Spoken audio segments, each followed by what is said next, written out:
Salam sejahtera, anda sedang menonton Sekilas Fakta 21 Oktober bersama saya, Prasad Michael.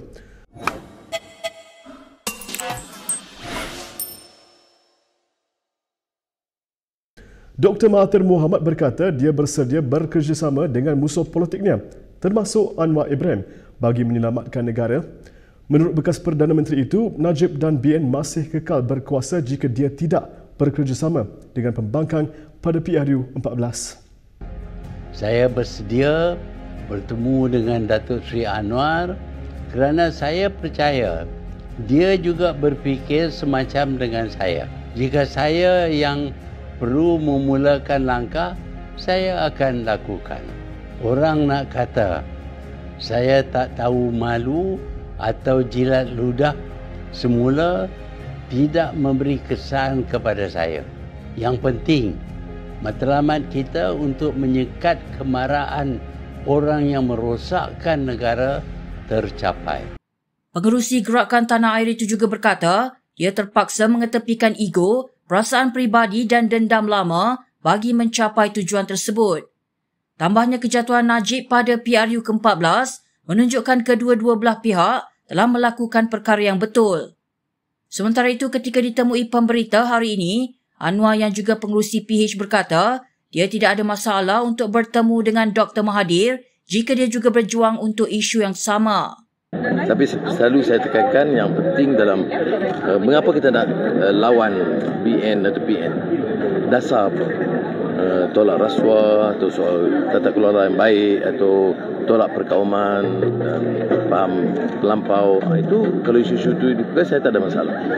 Sementara itu, Timbalan Presiden Bersatu Ahmad Faizal Azumu hari ini mengalu-alukan lawannya bertanding di Tambun.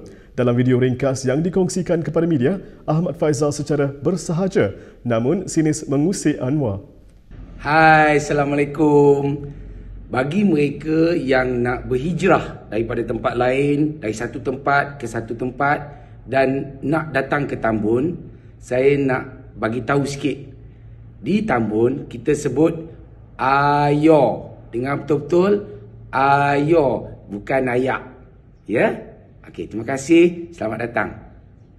Video tersebut dipercayai merujuk kepada Anwar yang berasal dari Pulau Pinang namun kini mahu bertanding di Perak. Setelah spekulasi berminggu-minggu, Anwar yang juga pengerusi Pakatan Harapan membuat keputusan meninggalkan Parlimen Port Dickson untuk bertanding di Tambun. Langkah itu sebahagian daripada pendekatan PH yang menjadikan Perak sebagai negeri barisan hadapan dalam PRU kali ini seperti di Johor dalam PRU yang lalu. Tambun pernah menjadi kubu kuat BN tetapi berjaya ditembusi Faizal pada 2018 namun ketika itu dimenangi menggunakan lambang PH. Kita ke perkembangan berikutnya. PH mengadakan konvensyen terakhirnya di Ipoh Perak malam tadi selepas memuktamadkan beberapa perkara penting. Acara tersebut turut menyaksikan pengerusi gabungan itu, Anwar Ibrahim, diumumkan secara rasmi sebagai calon Perdana Menteri PH. Setiausaha Agung DAP Anthony Loke dalam ucapannya malam tadi membayangkan kejayaan gabungan itu dalam merampas semula Putrajaya.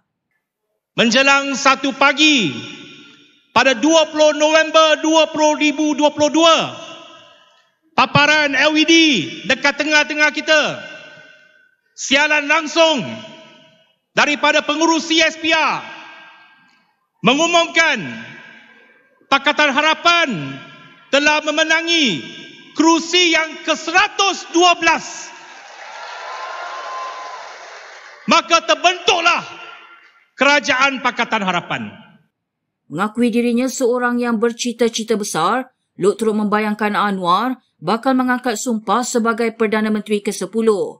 PH melihat Perak sebagai benteng hadapan mereka dan dijangka akan meletakkan beberapa pemimpin tertinggi gabungan itu sebagai calon di negeri tersebut. Sementara itu, Anwar memberi jaminan bahawa dia bersedia dipotong gaji dan allowance sebagai Perdana Menteri jika diberi mandat oleh rakyat.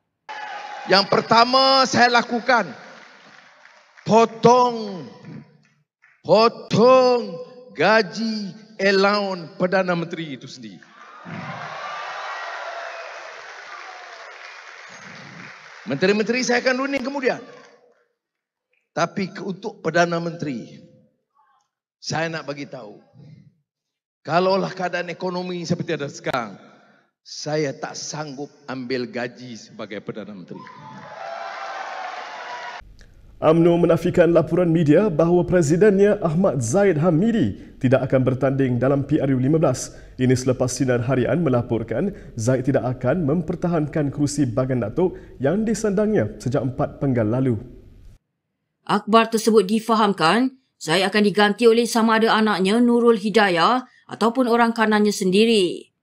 Menurut laporan itu, Zahid membuat keputusan besar tersebut sebagai satu pengorbanan agar nama dan isu yang menyelubungi dirinya tidak dijadikan modal kempen lawan.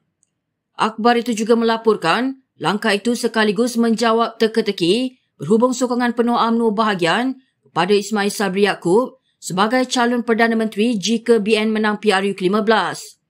Bagaimanapun, Setiausaha Kerja UMNO Muhammad Sumali Redwan berkata tiada sebarang kenyataan sebegitu dikeluarkan oleh Zahid malah menyifatkannya sebagai propaganda politik.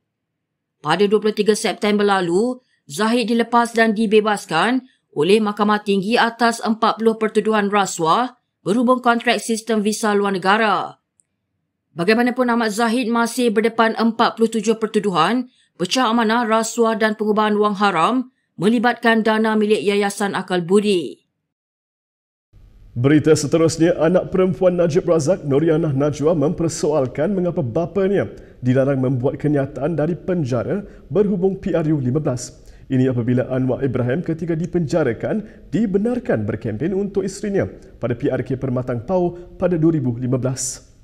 Melalui hantaran di Instagramnya, Norianah memuat naik petikan berita mengenai Anwar yang menyampaikan mesejnya melalui peguamnya ketika itu, Latifah Koya, agar rakyat mengundi PKR dan calonnya ketika itu, Dr. Wan Azizah Wan Ismail. Untuk rekod pada 2015, Anwar dijatuhkan hukuman penjara 5 tahun atas tuduhan liwat. Petikan berita kedua yang disiarkan Norianah memaparkan kenyataan pengarah kanan bahagian dasar kepenjaraan Jabatan Penjara Supri Hashim. Supri berkata banduan yang sedang menjalani hukuman penjara tidak boleh mengeluarkan sebarang kenyataan untuk tujuan berkempen sempena PRU ke-15. Jelasnya larangan itu turut termasuk bekas Perdana Menteri Najib Razak. Menurut Supri, sebarang surat yang mahu dihantar kepada keluarga, dokumen atau apa jua urusan akan ditapis terlebih dahulu oleh pihak Jabatan Penjara. Spekulasi timbul mendakwa UMNO akan mencalonkan Khairi Jamaluddin di kerusi Parlimen Kuala Pilah pada PRU 15. Sinar Harian memetik sumber melaporkan Menteri Kesihatan sementara itu memerlukan kerusi selamat yang dapat menjaminkan kemenangannya. Khairi merupakan penyandang ahli Parlimen Rembau dan sudah memegang kerusi itu selama 3 penggal namun terpaksa memberi laluan kepada Timbalan Presiden UMNO Muhammad Hassan. Susulan itu, beberapa UMNO bahagian di pelbagai negeri secara terbuka menawarkan kerusi kepada Khairi. Sejak akhir-akhir ini namanya disebut akan bertanding di Kuala Pilah iaitu kubu kuat UMNO untuk menjamin kemenangannya memandangkan dia adalah aset kepada parti itu. UMNO juga sebelum ini dikatakan akan meletakkan Khairi di Port Dickson yang merupakan kerusi pembangkang sejak 2008. Sementara itu, laporan Sinar Harian turut menyatakan Ketua Penerangan PKR Negeri Sembilan, Nur Azman Muhammad, disebut akan bertanding di Kuala Pilah. Memetik sumber PKR, laporan itu berkata, Nur Azman memiliki beberapa kelebihan kerana dia merupakan anak tempatan dan pegawai kepada Menteri Besar Aminuddin Harun. Berikut beberapa lagi ringkasan berita untuk hari ini.